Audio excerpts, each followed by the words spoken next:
Magandang umaga, ngayon pa'y araw ng Biyernes, February 16, 2024 at narito po muli ang update sa lagay ng panahon. Umiiral ngayon ang easterlies, umainit na hangin na nagmumula sa dagat Pasipiko sa eastern section ng Visayas at Mindanao ayon sa Pag-asa. Habang hanging amihan o northeast monsoon ang nakaka-apekto naman sa northern Luzon. Walang bagyo o low pressure area na namamataan sa loob ng ating PAR na maaaring maka-apekto sa ating bansa. Ayon sa Pag-asa, sa ngayon asahan ang maulap na kalangitan at kalat-kalat na mga pag-ulan sa eastern Visayas dahil po yan sa easterlies. Pinag-iingat ang mga kababayan natin sa mga posibilidad po ng pagbaha at pag-uho ng lupa.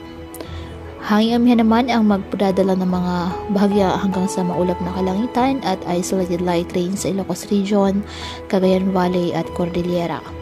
Easterlies at localized thunderstorms naman ang magdadala po ng maulap na kalangitan, isolated rain showers or thunderstorms sa Metro Manila at iba pang bahagi ng ating bansa. Kaya patuloy po natin na pag-iingat pa din ang ating mga kababayan sa pantapan po ng mga pagbaha at pagguho ng lupa at ugalin po na magdala palagi ng payong o kahit naman panangga sa ulan o di kaya na may sa init ng araw kapag lalabas ng ating mga tahanan.